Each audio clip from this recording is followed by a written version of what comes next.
everyone. Welcome to another episode of Into the Pit.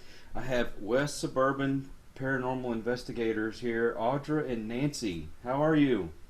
Great. How are Doing you good. doing? Oh man, I'm so good. I can't stand it. All right. So, and where are y'all exactly located? We are in Aurora, Illinois. It's about 40 miles west of Chicago. Chicago. All right. So Aurora. hmm Isn't that where I think Wayne and Garth were supposed to be at? Yes, Yes. it's huge. I I think 2 years ago, or was it last year? think it was last year. Aurora had a huge week-long celebration. Gosh, I still remember watching that on Saturday Night Live, and then the movie came out, and Mhm. I was on cloud nine. So I tell think us, Dana Carvey's from Illinois, isn't he? Is that why they did that? Oh, I Not have to look sure. that up. that was I a while don't ago. know. But tell us a little bit about yourselves personally. Um, I'm Audra. Nancy and I started the team almost 2.5 years ago. It was Yeah. October of 2017 with two other people, and we are the last two surviving members, co-founders. We still have one person who's still on the team, but he doesn't contribute as much as he'd like to. Oh, I hear you. I've been interested in the paranormal probably my entire life. I've always had my dogs, after they've passed, they come back to me and let me know that they're still with me. And then just recently, I've been able to see other people's animals when we're on investigations or in the neighborhood. I'll see somebody, one of my neighbors, she always trips walking out the front door, and now I can finally see she's got this cocker spaniel that trips her every time she walks out the front door. She has no idea. So you have abilities then? I guess I do. They've been coming very gradually. Um, I can hear voices in my head, names a lot. I've seen a couple of videos, I guess. I've seen a couple of visions. I've had a few of those. I like to say I'm a medium with training wheels because I have no control over any of it, and I don't know what I'm doing yet. I hear you. I mean, there's actually a lot of people out there that are just learning their abilities, and the thing is just to get hooked up with a really good, psychic or medium, hmm and just have them, teach you the exercises. Because my wife, she's just now learning to really control her abilities as well. hmm So, and Nancy, what about you? I've always been interested in the paranormal, more or less horror in general. Anything scary, I'm there. When I saw an ad on Facebook actually for a paranormal team in Aurora, I got really excited and applied and made it. And that's actually where I met Audra at. Her and I clicked immediately within that team. And then we bumped off and started our own, which is really cool. I'm very proud of our team. We have a really great set of people that work with us. We are learning like new equipment all the time, which is really good. I think a growing team is awesome. Um, a little bit more about me. I'm actually recently divorced and I was in a really bad relationship. Since my divorce, I've like been more in tune with things. So I too am getting abilities that I never knew I had. I think I was sheltered like from being in that relationship, to now that I'm kind of coming out a little bit. I don't know. I just feel like I have so much more abilities and get totally into our investigations. It's like that's all that we focus on. So it's kind of Yeah, cool. yeah. It's a great hobby. It's amazing because once I got out of my first marriage, I really started to learn who I was and what I liked, and that whole thing you said about being in tune. It's like once you've gone back and looked inside and say, "Hey, this is what I enjoy out of life," and Right. then yeah, you do become more in tune. So, You yeah. really do. So I'm real happy with everything right now. So we Yeah. do an excellent job. Yeah, we try. So what are y'all doing while this whole lockdown is going on? Um, well, we are making some plans, hopefully, for when we are released or whatever. We do a lot of things in the summer with people, just random people at the cemeteries. And so we'll schedule a date, and if people will just meet us, we'll teach them how to use the equipment and stuff like that. So we were talking about maybe setting one of those up in the near future, because we can all keep our distance at a cemetery and, teach people how to use equipment and just do fun stuff. I don't know. Not the average person doesn't go to the cemetery and hang out, but we do. So. Okay, I'm gonna ask you, it might be a little personal. If you don't want to answer this question, that's fine. But what made y'all decide to branch off and start your own? We just felt that we were able to see a different perspective than the person who was running the other team.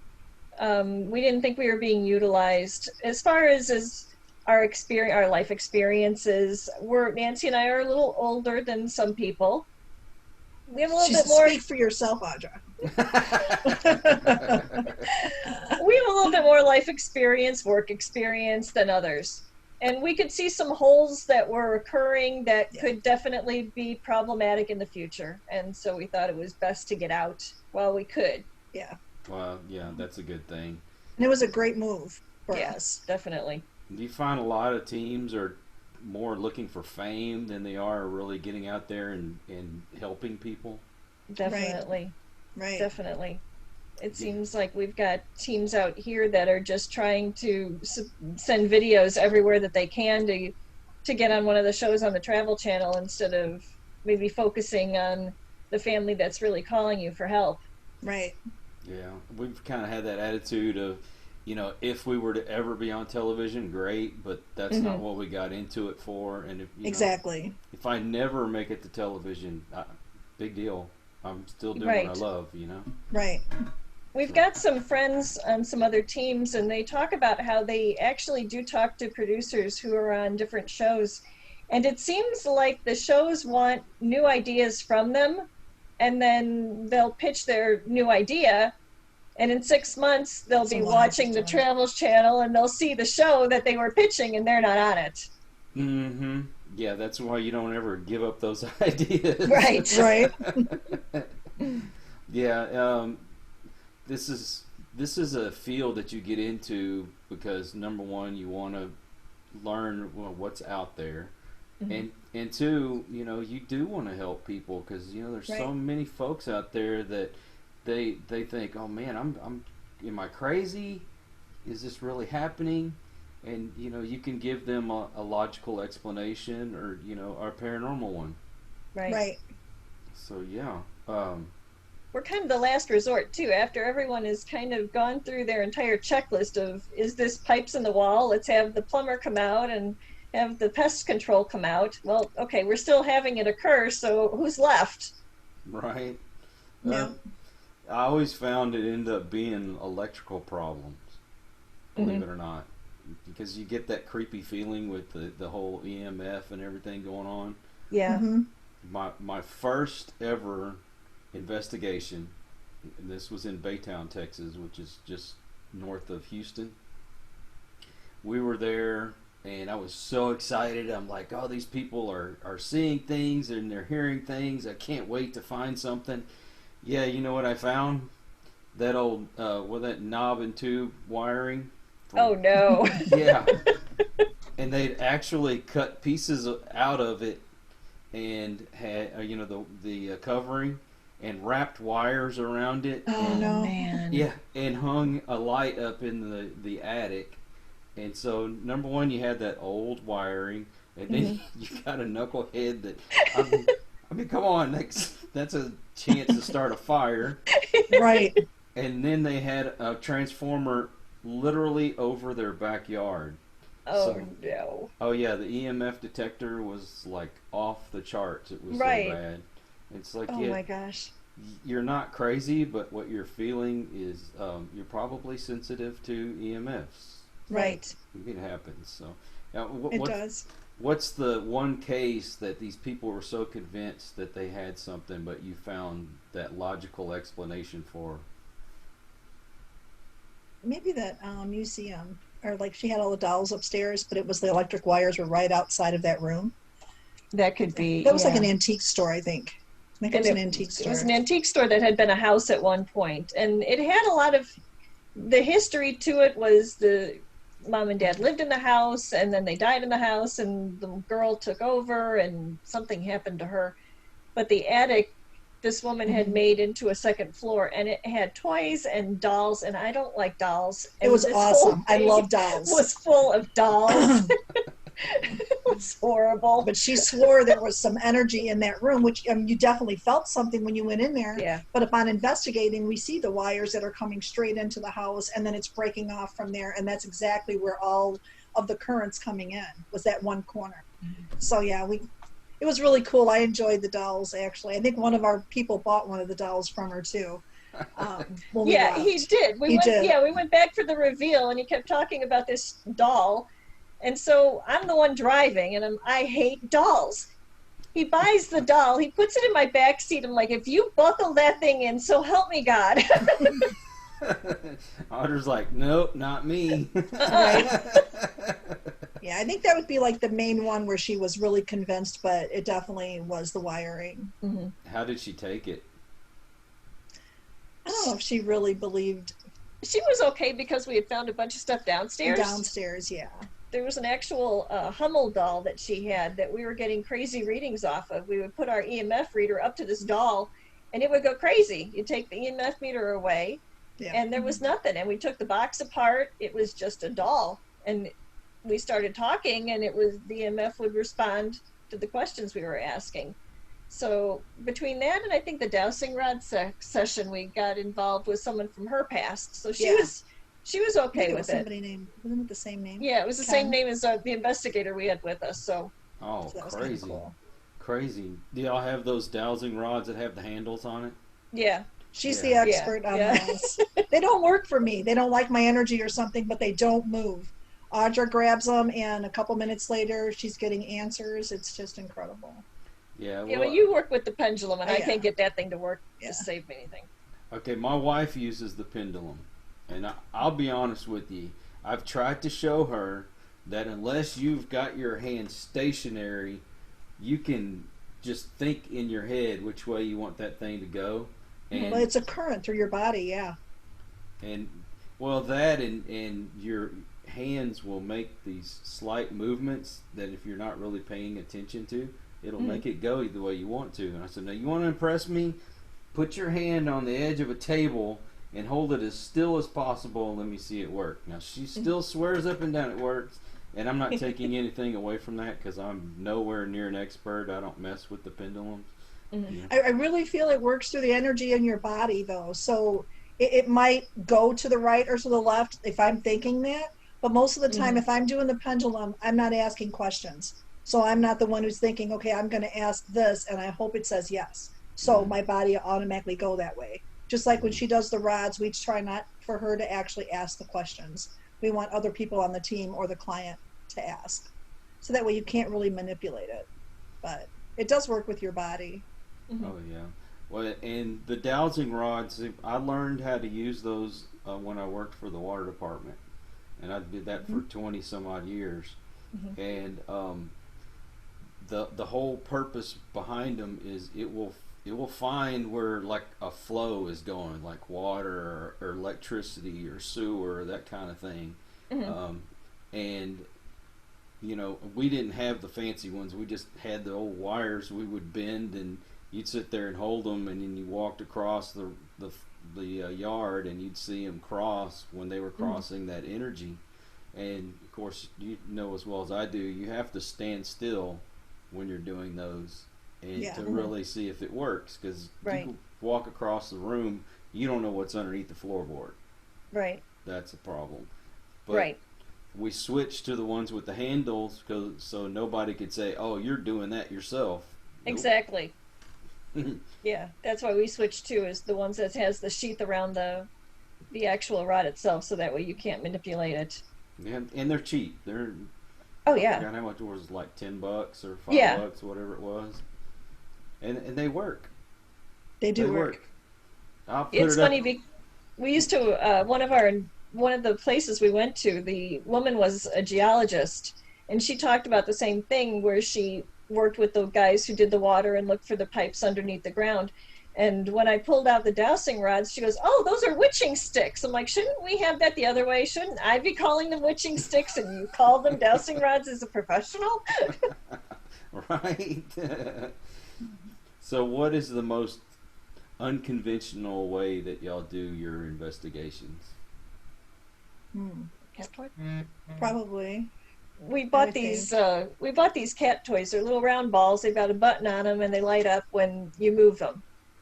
And so we've actually had a few instances where we've had them on the ground and, can you please go and touch one of them, and it'll just start lighting up. Oh, that's crazy. I was on a show the other day in the UK and they were talking about those. And she goes, "Have you ever tried cat balls?" And I'm like, my cats... I'm not touching my cats, and I'm definitely not touching their balls. And she goes, no.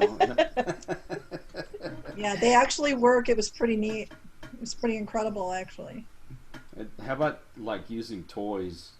Do y'all like use like little toy cars and trucks and things like that too? And balls, yeah. Little balls. Yeah. Mm-hmm. Yeah, as long as you know there's no breeze or anything going through that room. Man, yeah. It's and a lot of times you can take it and like put the ball down and draw a circle around it, and you leave it there. So when you go to another room, you can always tell if it's been moved. Oh yeah. Another trick I learned is like when people say chairs will move, is put like duct tape right underneath the wheels, just to see if it's moved any at all. Those Oh, that's good. Yeah. Like a mark. Oh yeah, definitely want to some kind of point of reference. And if they've moved and you can't find any other explanation, there's your answer. Right. So what's the most haunted place you've been to? That would be the house, the residence over in Sugar Grove, or in Wilmington. Was it Wilmington? Waterman, yeah. It's actually a residence. There was energy as soon as we walked in there. We'd been there, 3 times now? Yeah, I think 3 or 4 times, yeah. And we found out so much history on the place, but there's definitely a couple different spirits in that house. It's just incredible, the energy. We actually have a couple clips. I don't know if you'd be able to hear it, but we have some audio clips that we have on the side to let you hear if you're interested. Oh. Well, tell them about the gunshot. The gunshot, okay. At the end, toward the end, we went out in the backyard just to kind of look around and see if there was anything going on outside of the house. The neighbor the year before had shot himself in the garage, like on the other side of the alley. So we were just outside, getting some audio clips or whatever.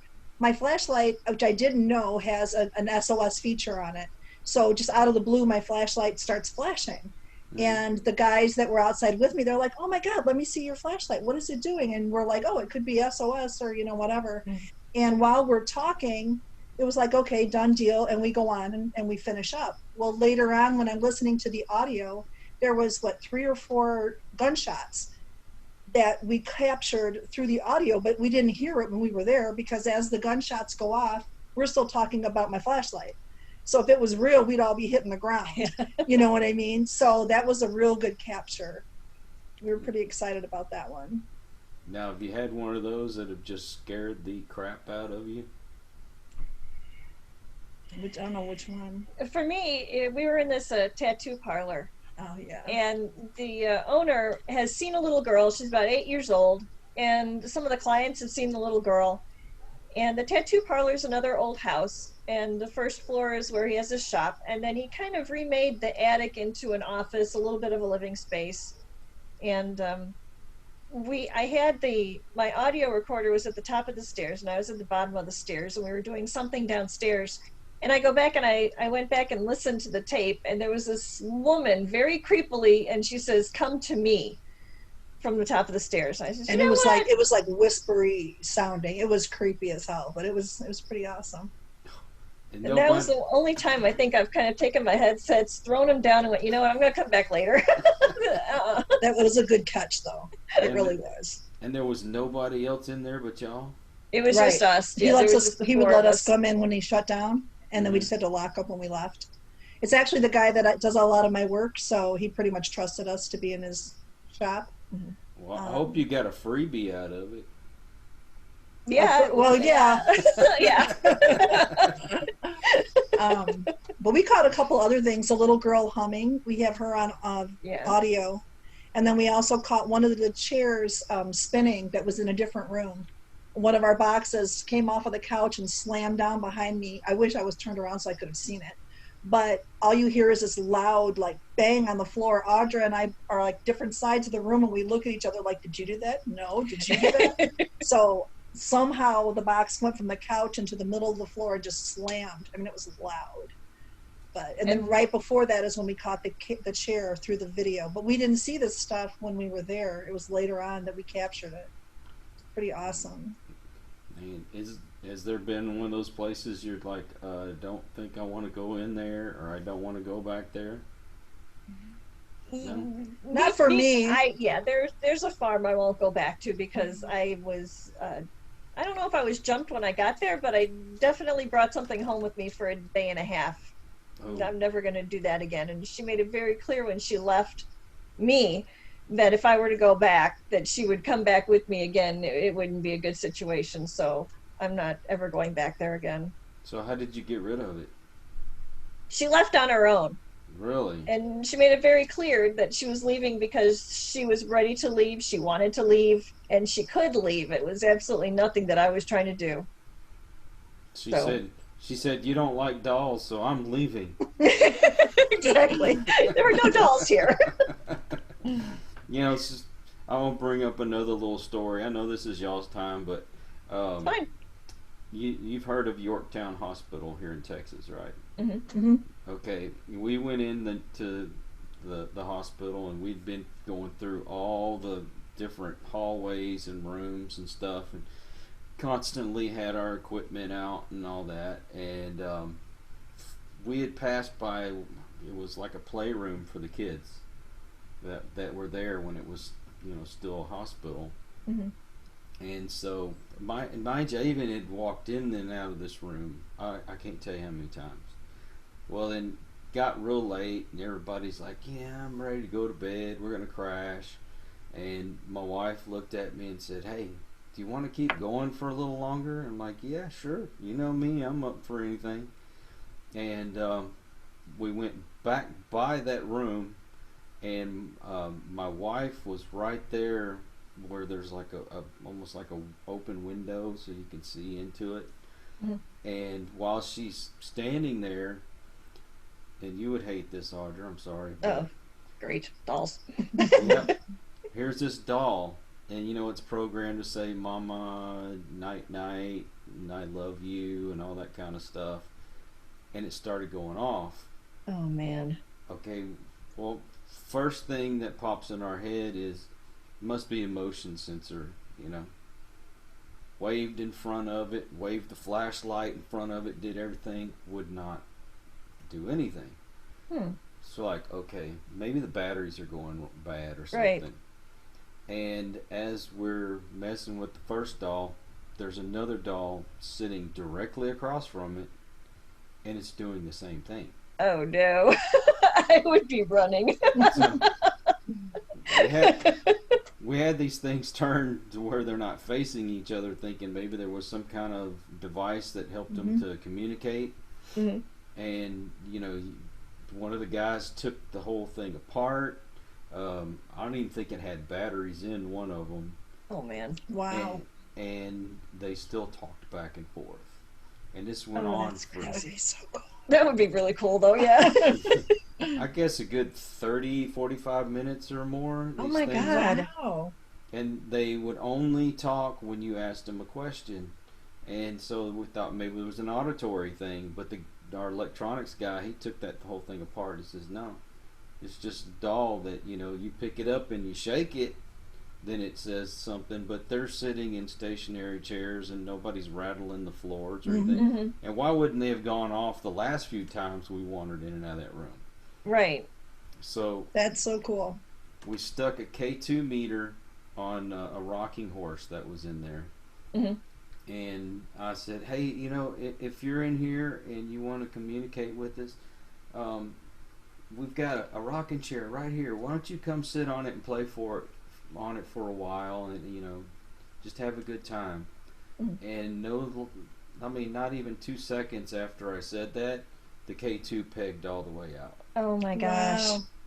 Okay, Oh, that's awesome. there's no electricity in this place. Hmm. We had no cameras in that room, so the infrared wouldn't set it off.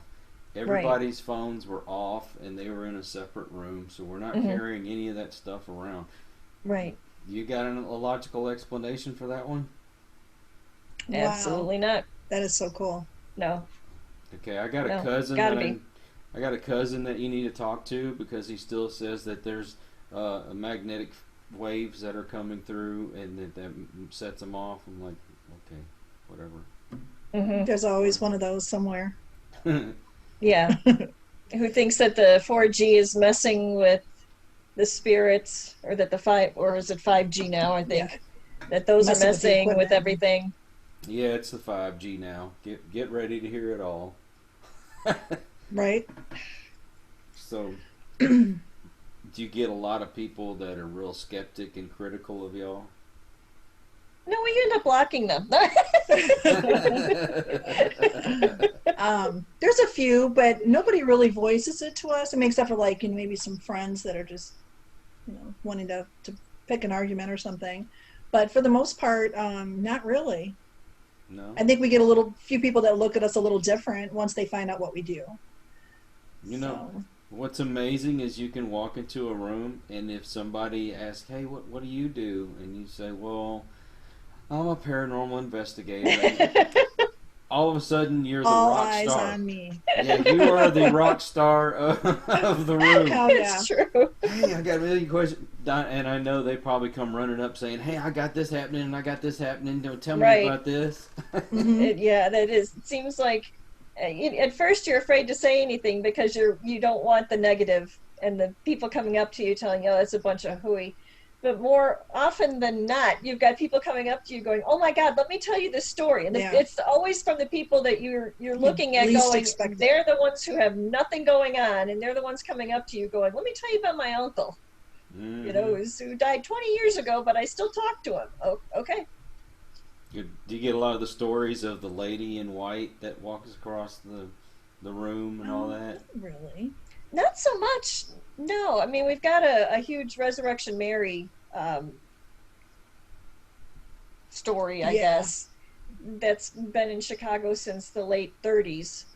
Resurrection is a cemetery out close to Chicago, and there's a story about a woman in white who was at a ballroom dancing, and then on her way home she got into a car accident and died. And she still goes, supposedly, well, the ballroom's gone now, but she would still go to the ballroom, and people would dance with her and let me take you home. And she'd be okay, and they'd stop on this street and need you to stop here, and she would get out and walk through the gates of the cemetery. And so that's kind of Our Lady in White, I think, but we haven't heard much from her since the late 80s. Really? Yeah, usually some kind of lore like that, it just gets passed on to generation, and it usually gets embellished along the way. Definitely. Well, the street that she supposedly stops on has gotten so much more lights and strip malls and everything. It used to be this really quiet 2-lane street that only had lights at either end, and now it's fully lit up, so you probably can't see her if she is walking. Do you think that all the new constructions and new businesses coming in is kind of taking a lot of that away? I can see how that would happen. I can see, yeah, for something like that, yeah. She's probably still there. I mean, like, she's not going to leave nothing's it. happened to her. They haven't changed where she's buried or anything, so she's probably still there. Yeah. Yeah, well, just don't see her. One of the sad things, my friends in the UK, they've got so much history there and all these old buildings, but yet they're coming in and they're tearing them down and turning them into something else, or Oh. and it's ruining not only the history, but also the paranormal activity that goes on Right. in there. Mm-hmm.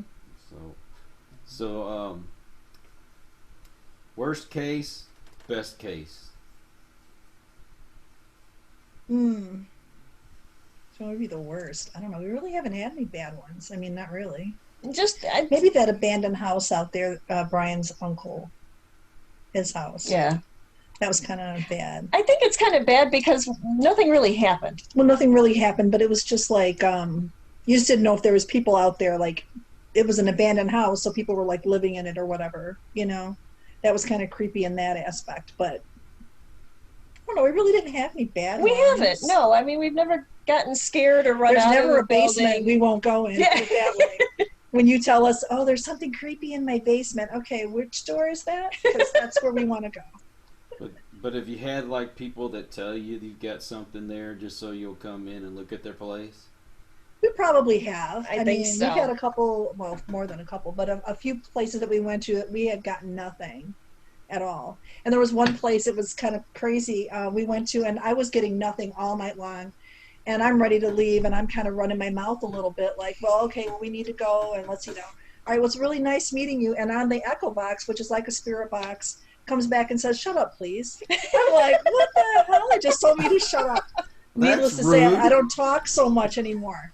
But we also caught a couple photos there, and I didn't expect it either. Yeah. That was a spirit of a dog at that location. Yeah. So that was pretty cool find. I mean, do you ever get that impression that some people want you there because they're thinking they're going to get on TV? I don't know. I don't think so much that, but there have been people who are very, very positive that they have something going on, and we find absolutely no evidence of it. And they get upset with us that we haven't found anything, and you just weren't doing it right. Well, all right, I mean, we did one investigation. This woman was absolutely positive that there was this demon in this little boy's closet. So we're in there, and I'm doing the dowsing rods, and our investigator is filming me, and I hear this growl coming from the closet, and I'm like, oh my God, did you guys hear that? And the investigator goes, that was my stomach. I'm like, okay. So that was all we got there. But she swore that there was something there. It was she was obsessive. She was. We ended up getting another team involved because we said, we found absolutely nothing. Can you go out there and see what you can find? Maybe we did miss something. And they came back with, no, we didn't find anything. There was absolutely nothing there, but she is absolutely insistent that something's going on. Some people, that's all they can think of. It makes you wonder, if people's not setting certain things up to say, oh, didn't you hear that? And there's nothing there. Yes. Right. Yeah, we've had instances where we're walking and the homeowner will have something fly off the wall after we've passed by. And, oh my God, did you see that happen? And no, we didn't see that. No. I know who you're talking about too. We didn't see that happen. And she was pretty slick. Yeah. It just flew off the wall. Okay. And her hand just happened to be back here, But she really wanted us to find something there, and there was just nothing there. Mm-mm. Yeah. So, do you have like places on your bucket list that you've just got to go to? Yes. You have a bigger bucket list than I do. So. Hey, name them. Maybe we can get you there. I would love to do Alcatraz. That would be my number one. Oh, yes. I would love Alcatraz, or just even Gettysburg would be great. The Villisca Axe Murder House is big. Possibly Eastern State Penitentiary, but I think that's getting overused. Yeah, that one is kind of overused, but Gettysburg, as much as it's used, mm-hmm. I hear that you're never disappointed when you go there. Right. Something always happens. My husband and I used to be Civil War reenactors when we were in college, and we would hear stories from our friends who had come back to do a reenactment at Gettysburg about how, we were talking to this really cool guy at night. He was in the bushes for some reason, and he was really, really an awesome guy. And they found out that they would turn around and the guy would be gone. So they're thinking they're talking to another reenactor, and it probably wasn't. You still got your costume? Yeah. Then you have to wear it. You have to. Still got it. All 9 yards of it. So, how much equipment do y'all have? Quite a bit. I mean, really, as a team, we have quite a bit. Individually, Audra and I carry the bulk of our equipment. Mm-hmm. For the team. Everybody is required to have a couple items, mainly in audio and of course, a flashlight or whatever, but definitely audio. My newest toy I got is a millimeter. I haven't got to use it anywhere yet. I've been playing with it a little bit, kind of liking it. I like the fact that it's multiple tools in one. That's less stuff I have to try to find a pocket for. Kind of freaking yourself out at your house. I am, just a little bit. I'm like, wow, is there something in here now? Audra, you got to come over and check out my house. I just moved, not what 10 months I've been there, so. But I also got a REM pod recently. Haven't had any luck with that yet, but it looks cool. So I'm hoping we get something out of that eventually. I do a lot. I have a lot of sensors that I use. The ones that have like the little antenna, you know, that goes off with energy around it or whatever. We like to set those up quite a bit. And that's pretty much all of, well, I have a lot of just other stuff, but my main things. And I use a ghost meter instead of like a K2 or whatever. My preference is the ghost meter. I feel it's more sensitive. I trust it more. It doesn't go off as often, but I definitely trust it. Okay, I'll have to admit I'm not real familiar with the ghost meter. It's just like the EMF meter. Okay. I think only it's got like a little gauge on it instead of the lights that go on and off or whatever. It's got like a gauge that you follow, but once it gets over half, it'll start making an audio as well, unless you turn that down. It's just, it takes more to make that, to activate it, I think. But I think I have the bigger objects and the more experimental ones, like with the cat toys. I also have a plasma ball, one of those things that exudes electricity, and you touch it and it's got the little line spikes. That's really cool to use. We're trying to see if that's going to do anything. So while most of our stuff fits really nice in those Pelican gun cases, I've got like 3 bags that I have to carry because, you know, I've got like one of those Boo Bears that doesn't fit in the Pelican case. No. God, I want one of those things so bad. We've never had it work. I'm not sure mine even works. It works because it works when we touch it, but we've never had any luck with it. So have you bought any equipment that you said, I wished I'd never bought this? Yeah, the Boo Bear. I gotta at least borrow one to see how it works. If you do, get the one, make sure you get the one that talks. I have the one that doesn't, it just lights up. I think I'd like it more if it had said something. There's like a Boo Bear Junior and a Boo Bear Senior, so you want to go for the senior one. So when you get to those houses where the younger people live there, get you a Teddy Ruxpin and put a tape in it. Exactly. We were at a house where we brought out all of our toys. We had this ball, and all of a sudden their dog came and took it. We're like, well, oh, okay. There went that. All right, so you said that you've got that place that you really want to go to, or several places you really want to go to. What is there a place that you're just like, nope, I'm not going, don't want to have nothing to do with it? And it doesn't necessarily have to mean because it's paranormal, or just for whatever reason. No, I can't think of anything. No. Okay, well, I'm open. I'll send you to my ex-in-law's house and let's see how you. Well, there is that. There is that. There's that. Now I could get my in-laws that I have now. They can make sure they'll set up a chance for you to come talk to them about the Jehovah's Witness if you want to do that. No, pass on that one. No, I think we're good there. Well, see, now I've found 2 places. Now we've got 2 places.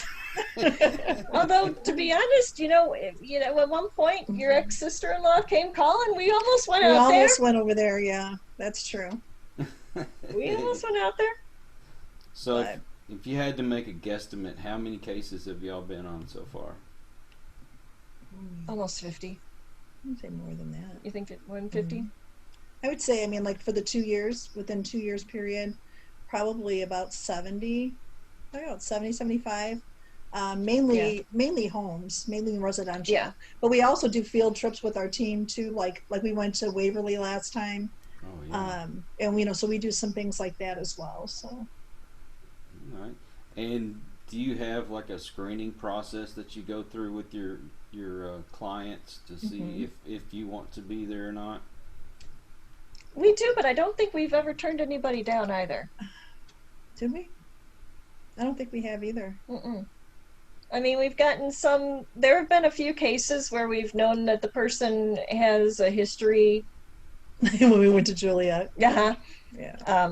You know, she had some quite outlandish stories, and we found some pictures of her on the internet. So we knew going in that this might be an interesting place to go, but we still went. We still went because we were just hungry, that's all. Anything, you can take a chance with the paranormal, we're there. You never know.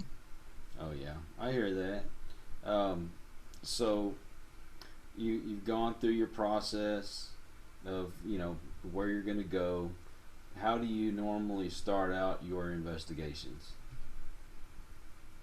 We almost start out a couple hours ahead of time.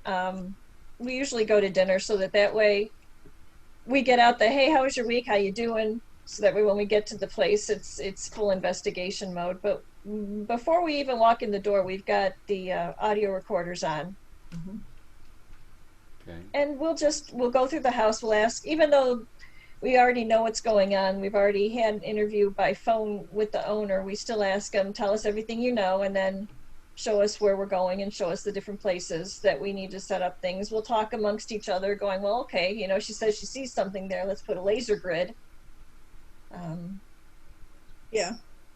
And also, where do we feel things? I mean, like what rooms you're going in, and if you get that, you know, that energetic feeling in there, or I don't know how to explain it. Just the energy. If the energy is strong, that's one of the rooms that we're going to be focusing on. We normally leave our equipment in the cars, and then we get our little, I don't know what you want to call it, but I guess they're taking us around the house, and we get all of our feelings. We go outside and talk about it, not really in front of the homeowner, but to ourselves, is what we're going to do and where we're going to do it at. Go back in the house and just start setting up. Okay. And then everybody that you have on the team, do they have like certain, I guess, jobs you'd say that they do? It might be different from someone else. Like, you know, we have somebody that does all of our history background on the places. You know, more tech type guys. And, right. You know. Yeah. And of course, we have our mediums as well. I mean, do you have that kind of thing going on, or is it a free for all? Yes. No. Some of them are free for all. Some of them are just still trying to figure out where they belong, but they are definitely part of us. We do have some that have certain abilities, and we definitely work with them on their particular ability. Like Martin is our techie guy, so he does a lot of the videoing and stuff like that. We do have a couple mediums, a couple empaths. So it all depends on the story too, like what the client's telling us as to which member we bring along with us. Most of them, I mean, like I think there's never a time that Audra and I didn't go, but we'll bring different members with us depending, because you don't want to bring 10 people to somebody's home. You know what I mean? You pick and choose which one you're going to need for that particular investigation. So do you find your area is kind of overrun with too many paranormal investigators, or is it kind of far and few between? I think in our town now, we're either the second or third biggest town in Illinois, and there are either 5 or 6 teams. Well, that's just in our city alone. And the funniest part is we have all come from the same team. Yeah, other people went to that first team, and then they split off too. So I think in our area, it's pretty. There's a lot of teams, but there are only, I would say, maybe 3 or 4 teams that are big enough that actually go out and do most of the investigations. You look at some of the other teams, and they haven't done an investigation in 6 months. And now you've got new people coming in, and they're looking for, I guess, mentors. What advice would you give them? Not to fabricate. Do not fabricate or make things happen. Keep it all real. That means so much. Especially, I mean, in our team, if we catch anybody trying to fabricate their evidence, or, you know, we eliminate it immediately, and more than likely they're going to be gone as well, because we're all about the truth. And if we don't find anything, we don't find anything. It just is what it is. That's huge for us, yeah. I think. And a lot of people try to bring on some of the new apps that you have on your phone, and we don't really like a lot of the apps. I think we only Nope. use maybe two or three. But it's a huge thing where you need to read every single line on that, because for the most part, that last line that nobody reads is where it says for entertainment purposes only. Exactly. And you have to read that entire description. Yeah, I know a lot of people get those things. They're like, "Look, I found a ghost," but if Yes. you do go on and read it, it tells you that's what it's going to make you think you see a ghost somewhere. Right. It's like Right. trick your friends. Yeah, right. Yeah. Exactly. Sorry, I'm Oh, getting. pretty. Yeah, my little tortie, she wants to get up and help every time. Well, she's my emotional support animal because Oh, nice. I've got PTSD and Mhm. anxiety and all that. And Mhm. usually when I'm feeling that, she'll come jump in my lap. And then there's those times when, oh, Dad's on the computer. Hey, let me jump on and see Right, if I I can want to get walk on. across the keyboard. Yeah. Hey, have you thought of the concept of like using animals while you're out doing investigations? Not really. Mm-mm. We've never discussed it. I don't have, none of my animals would have been good to use. They're not that smart. Well, I mean, there are animals out there, especially dogs, that are very sensitive to certain things, and they would be a great Definitely. asset. I mean, it's something to think about. Not that you just have to run out and do it. Kyle told me to do it. I'm going to go out there and do it. No, you just We're actually in the market for a puppy, so maybe we should put that as part of There the you go. requirements. has to be able to find ghosts. Yeah. How's that? Right. Good luck. So, what big stuff have you got planned coming up? We're trying to find out. We always do a big field trip every year, and we're trying to figure out where to go.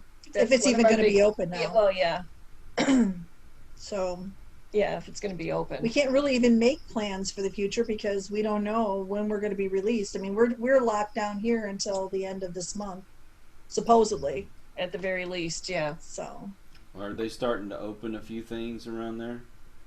Starbucks. Starbucks. Well, Yeah. our drive-through at Starbucks is not shut down once. That's good. People need their coffee. I think they'd have a mutiny on their hand if they did that. Yeah. Like my favorite hamburger place is Whataburger. I don't know if y'all have heard of Whataburger or not, but I've heard of it, but we don't have them out here. Yeah. well, some group out of Chicago actually came and bought them up, and they're now expanding out of Texas into a whole bunch of other states. So, oh wow. but yeah, if they had totally closed, I probably would have died from heartbreak. We've got a couple of reveals we have to go back to. We were able to do a couple of investigations before the lockdown, but we haven't been able to take their evidence back with them yet. Yeah, that's. We actually do a really good way of getting them their stuff back on a thumb drive, any photos or audio we catch. And then we also do a small written report that kind of tells what equipment we used and stuff. We try to educate people as much as we can because otherwise they'll buy something and not know. They think they're getting readings and really they're not. So a lot of times we try to educate them as we're investigating at their homes. Now, when you completed an investigation and you found the place to your standards, what you would say was haunted, and these people don't want whatever is there to be there, do y'all have people that you can contact, or do you, dispel these things yourselves, or do you not recommend it at all? We tell people at the beginning when we're even doing the phone interview that we are not the team to come to if you want us to get rid of them. We can do a couple of cleansings that will help, hopefully calm everything down. Right. But we can't get rid of them for you. And we've got business cards for a local priest. I think he did exorcisms, Yeah. but we've never had to contact anybody. We've never had anybody who's really wanted to get rid of. They just wanted confirmation more than anything. Yeah. To know they're not crazy. Yeah, I'm one of those that, we've had a spirit in 3 different places that we've lived at. And I'm like, leave them here as long as they're not hurting us. Let them wander Exactly. around. Yeah, You know? they're coming with you. Yeah. Well, and the thing is none of them have traveled with us. We had, Oh. Oh, wow. see, I lived in LaPorte, Texas, and the place that we lived in was actually not even a block down the road from cemetery. I, Oh wow. I walk out my front door and I'm there in 2 minutes. Nice. Um, and we have a medium friend that would come over, and we had all these crazy things happening. I got a grandfather clock from my grandfather, and I know you're familiar with grandfather clocks. Those Mhm. things they're not light. They're extremely Right. heavy. The bases on those things are incredible, and yet every morning they would be laid over on its side. Oh my Now, gosh. if it was knocked over, I think it would have woke me up, Right. Definitely. because you could drop a pin on the floor and I wake up. Hmm. And my lazy boy chair, as big as that thing is, it would be turned upside down when I'd get up in the morning. Now you tell me how Huh. that happened.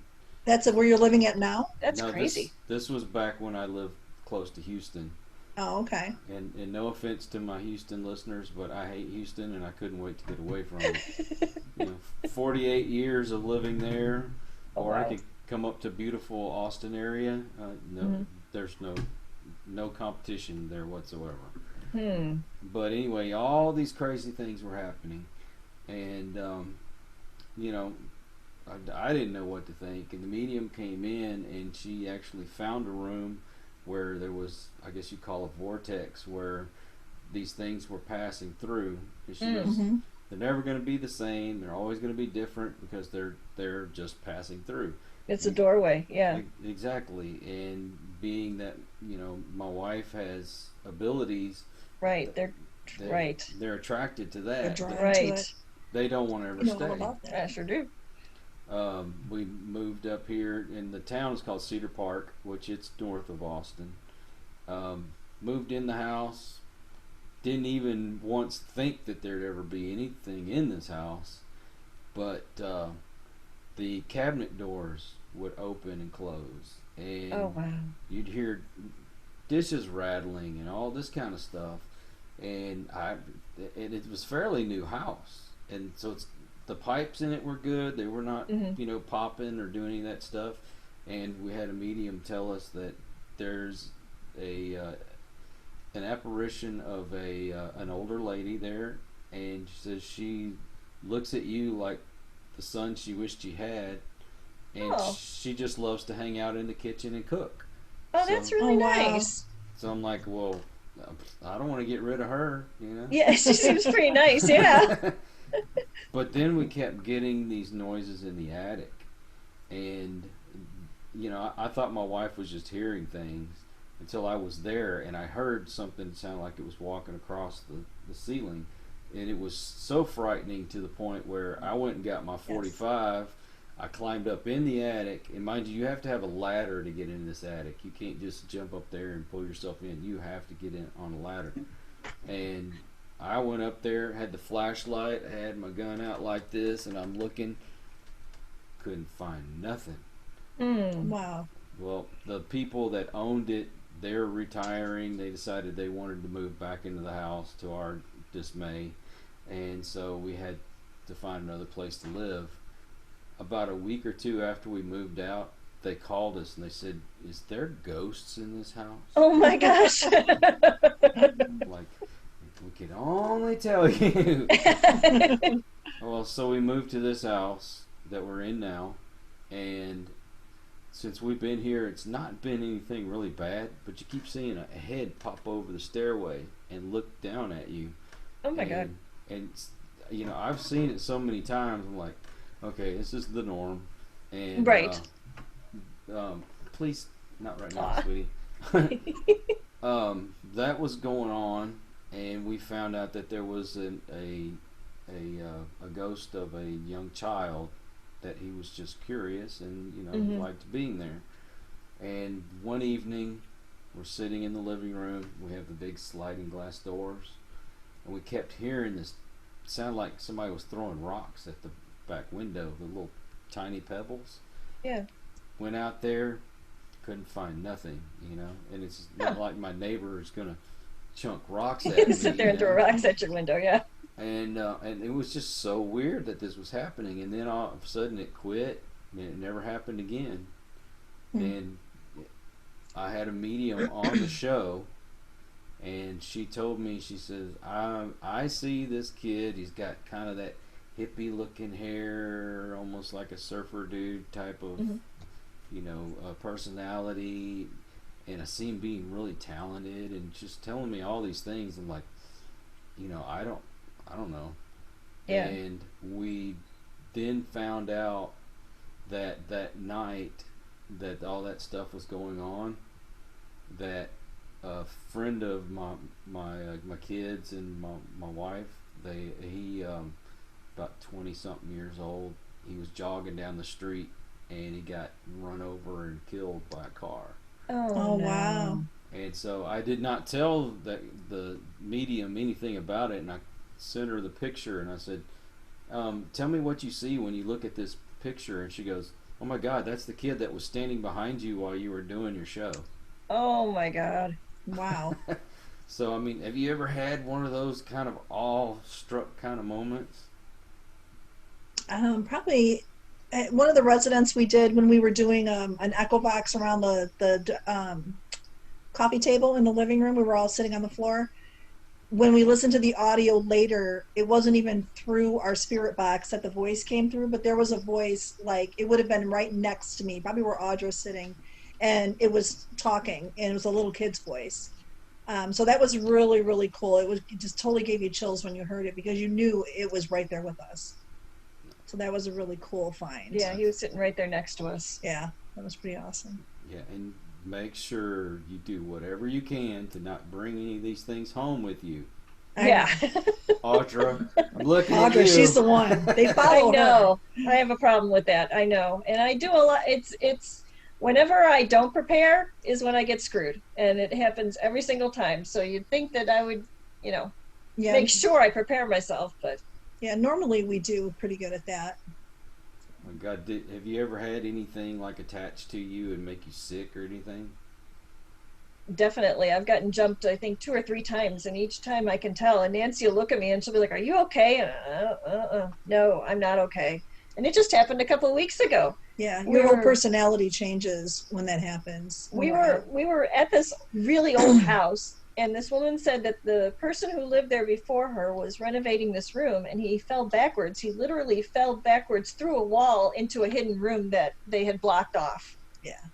God knows how many years before. And we went in the room and we were doing an EVP session, and I was getting so sick. We were only in there for about 15 minutes. I came out and I thought I was going to have to run to the washroom. I was so sick to my stomach. Oh. And we still had to go down in the basement, and I'm sitting pretty much on a bag of rock salt in the basement. I'm like, I can't even stand up at this point. It was bad. Oh my gosh. Whatever they closed off in that room wasn't good. They closed it off for a reason. Yeah. Yeah, you know, I've like my cousin, he'll swear up and down all this is a bunch of baloney. But when you actually have something attached to you and make you physically sick, Mm-hmm. you know, I'd like to see that happen to him and see what he thinks about it. Right. 'Cause- Right. It's not just, I think I got food poisoning. It's an immediate. Oh yeah. Don't mean to keep telling my stories in between here, but when we left Yorktown, I had something happen where my stomach was hurting really, really bad. I mean, it's like a knife felt like it was grinding through me, and I couldn't figure out what it was. I went to like 3 different doctors. I can't tell you how many tests that they had done. They couldn't find anything wrong. You know, I was basically hyped up on all their, you know, pain meds and all that stuff, and I cannot figure out what's wrong. And I went to our medium friend, and I'm like, "Hey, why do you think this is happening?" You know, and she says, "You brought something back from Yorktown Hospital." I'm like, Wow. and she says it's a young kid, and he's in a wheelchair, and he just looks at you as if you're a father figure, and he's not meaning to do it, but he's doing it and making you sick. Oh my gosh. She says, well, we have a friend he's got this ability to be able to dispel things. Oh, that's And good. And even though we don't guarantee that when we go on our investigations, Right. Right. he's got this ability.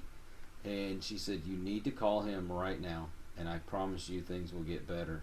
So I called him. I'm like, hey, dude, this is what's going on. This is what Nayeli said, and so he started talking to me, and immediately the pain went away and never came back. Wow. And That's after, amazing. Yeah. I think that went on for 3 weeks before Oh my I God. got help. That's a long time. Wow, that's horrible. Yeah, so anybody that's watching this and you want to get into doing ghost hunting, or if you just got into it, please, whatever you do, sage, prayers, Right. You can put the intent into like a necklace or anything like that. Yep. Anything for protection. My wife, being an empath and her other abilities, she's able to put this barrier around me when we go places, and then we'll go in, we're doing an investigation, everybody's getting something, and I'm not getting nothing, and I'm like, Michelle, if you don't stop this right now. There are so many different things out there you can do. Nancy meditates, and Yeah. you do really well with that, and I can't. I've tried. I don't know how many times I've tried, and I just can't do it. So, but I've got my own prayers. We wear St. Michael medals, and I think that you can kind of almost personalize it to figure out what works for you and what doesn't. I've got that bubble, like what you're saying, that your wife has, and it gets to a point where I can almost feel if someone's kind of pinging on the outside, trying to get in. So, Yeah, well, I want her to stop it. Because you can't get anything. Yeah. I'm not getting nothing. I'm hearing my buddy Rodney. Oh, dude, you won't believe what just happened to me. Are you freaking kidding me? I just walked out of that room. So before I have you tell everybody how to get a hold of you and all that good stuff, we're thinking about doing another paranormal chat. And we would love to invite y'all to come to that if you don't mind. Oh, definitely. Would love to. We'll have to go through and see who can be there at what time, and see if we can all agree on a time. But the last one I thought was very, very well done. I think so too. Yeah, we had a good time. Yeah. Y'all were wonderful, and Thank you. I think you probably made a couple of new friends after that show, didn't you? We sure did. Yeah, we did get some friend requests. That was awesome. Yeah, I know. Like their page and stuff. Yeah. So, yeah, that's what we're all about. Unity here, para-unity. There you go. Anyways, so how can everybody get a hold of you? Social media, if you got YouTube, anything? At this point, we're just on Facebook. We have a new tech with us. He's just been with us for about a month, and then the lockdown happened. He's going to be trying to do a YouTube page for us, so we're kind of, although we've got grown kids too who are like, Mom, we can do this for you. All right. Thanks. So it's in the works, but yeah, right now we're just through Facebook. We meet a lot of our clients through Facebook too. Okay. So. And that's, we started doing library presentations, but those all got canceled from the lockdown. But we've got about 5 of them that we're supposed to have scheduled between now and Halloween's. Whenever we were able to get out and see people again. Yeah.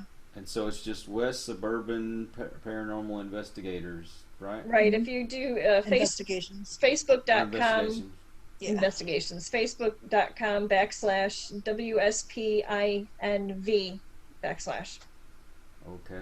And if you have anything that you ladies want to share, like video-wise or anything, please let me know, because we'd like to post them on our page. Okay, sure, yeah, we definitely have some stuff for you. Definitely. We'll keep in touch and let me know, and we will definitely do that for you. And when you get your YouTube up and running, send us the link. We will definitely post that as well. Okay, great. Well, thank you so much. Hey, we're a family. Dysfunctional as we are. Well, believe it or not, our time is up, and okay. I just want to thank you ladies for taking time out of your day and giving me such a good interview. And sure, thank you very much for having us. We enjoyed it. Thank you so much. Well, thank you. It's humbling. and it's hard to be humble when you're perfect in every way. We haven't experienced that yet. No. Well, thanks again, and thank y'all for watching and listening, and we hope to catch you on the next show. All right. Take Thank care. you. Thank you. Bye-bye. Bye-bye. Po' boy.